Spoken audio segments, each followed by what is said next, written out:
আজ আপনাদের এমন একটা খবর দিতে খুব খারাপ লাগছে। পুরো দেশ দুনিয়া শকড হয়ে আছে। ভোলে বাবার ভক্তদের মধ্যে বাবার প্রতি প্রেম কিন্তু কমেনি। সেই সমস্ত ভক্তদের কথা বলি যারা বহু চেষ্টা করে, বহু কষ্ট করে বাবা বরফানের এক ঝলক দর্শনের জন্য যারা অমরনাথ যাত্রায় এসেছে বা যারা আসছে, তাদের কাছে এই সংবাদ নিশ্চয়ই দুঃখের। তারা আর বাবার দর্শন পাবেন না। কারণ এই দেখুন, এই ছবিটা দেখুন। সময়ের অনেক আগে বাবা হলেন অদৃশ্য। 30শে জুন যাত্রা শুরু হয়েছিল আর 6ই জুলাই বাবা অদৃশ্য হলেন। 2008-এর পর প্রথমবার যাত্রা শুরুর 10 দিনের মধ্যে বাবা অদৃশ্য হলেন। যাত্রা শেষ হওয়ার আগেই বাবার অন্তর্ধান হল। এবছর 29শে জুন থেকে 19শে আগস্ট পর্যন্ত অমরনাথ যাত্রা হওয়ার কথা। অতিরিক্ত গরম আর মাত্রা ছাড়া হিউমিডিটির কারণে হিমশিবলিঙ্গ গলে যাওয়ার কারণ হিসাবে বলা হচ্ছে। জম্মু কাশ্মীরের তাপমাত্রা গত 18 বছরের রেকর্ড ভেঙে দিয়েছে। গত 6ই জুলাই তাপমাত্রা ছিল 35.7 ডিগ্রি। এবছর অমরনাথ যাত্রা ভোলে বাবার ভক্তদের মধ্যে বড় উৎসাহ ছিল। রেকর্ড সংখ্যক ভক্ত রেজিস্ট্রেশন করেছে।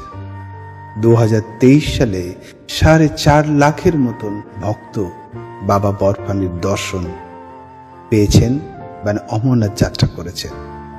আর এবছর 6 লাখ ভক্তের বাবার দর্শন করার কথা ছিল। প্রথম 7 দিনে 1,50,000 ভক্ত বাবার দর্শন পেয়েছে। 5ই জুলাই প্রায় 22,000-এর মতন ভক্ত বাবার দর্শন পেয়েছে। এই সংখ্যা ক্রমশই বাড়তে থাকছিল। লক্ষ লক্ষ ভক্তের মন উদাস করা এই খবর যে বাবা বরফানি অদৃশ্য হয়েছেন। গুহার মধ্যে অতিরিক্ত তাপমাত্রাই এর জন্য দায়ী বলে প্রশাসন বা আধিকারিকরা মনে করছেন। চলুন আমরা 3টে তারিখ ও 3টে ছবি দেখে নিই কিভাবে বাবা অদৃশ্য হলেন। প্রথম ছবি 30শে জুন, দ্বিতীয় ছবি 3 জুলাই আর তৃতীয় ছবি 6ই জুলাই। যাত্রা শুরুর দিন শিবলিঙ্গ ছিল প্রায় 10 ফুটের মতো। 3রা জুলাই বরফ গলা শুরু হয়ে গিয়েছিল আর 6ই জুলাই সব শেষ। সারা বিশ্বের শ্রদ্ধালুরা অমরনাথ গুহাকে শিব, মাতা পার্বতী এবং শ্রী গণেশের বাসস্থান বলে জানে। এখন আপনাদের আমি বাবা বরফানের দর্শন ক্যালেন্ডার দেখাবো।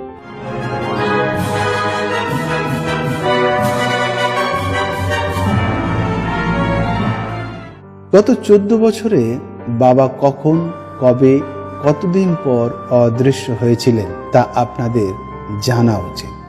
তারপর অদৃশ্য হয়ে যাওয়ার কারণ নিয়ে আলোচনা করব। এখন খুব মনোযোগ দিয়ে বিষয়টি দেখুন। 2010 সালে 71 দিন পরে বিলীন হয়েছিলেন বাবা বরফানি। 2011 সালে 72 দিন পরে বিলীন হয়েছিলেন বাবা বরফানি। 2012 সালে 73 দিন পর। 2013 সালে 73 দিন পর। 2014 সালে 71 দিন পরে বিলীন হয়েছিলেন বাবা। 2015 সালে 48 দিন পরে বাবা অদৃশ্য হয়েছিলেন। 2016 সালে 35 দিন পর। 2017-তে 48 দিন পরে। 2018 সালে 36 দিন পরে বিলীন হয়েছিলেন। 2019 সালে 28 দিন পরে বিলীন হয়েছিলেন। 2020 সালে 36 দিন পরে হয়েছিলেন। 2021 সালে 35 দিন পরে হয়েছিলেন। আর 2022 সালে 42 দিন পরে অদৃশ্য হয়েছিলেন। 2023 সালে 35 দিন পর বাবা বিলীন হয়েছিলেন। আর 2024-এ মাত্র 6 দিন পরে, যাত্রা শুরুর মাত্র 6 দিন পরে বাবা অদৃশ্য হয়ে গেলেন। এখন প্রশ্ন হলো, এমন কেন হচ্ছে? এটা কি প্রকৃতির কি কোনো বড় সংকেত?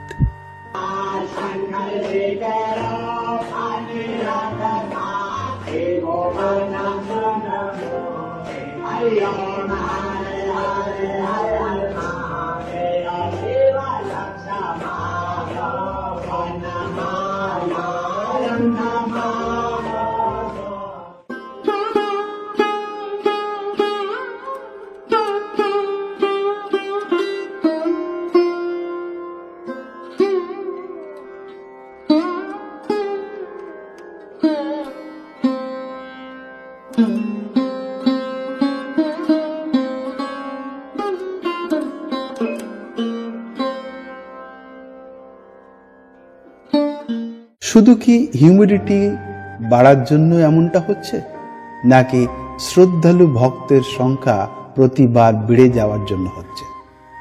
মানুষের আস্থার চিন্তার কারণ হয়ে দাঁড়িয়েছে।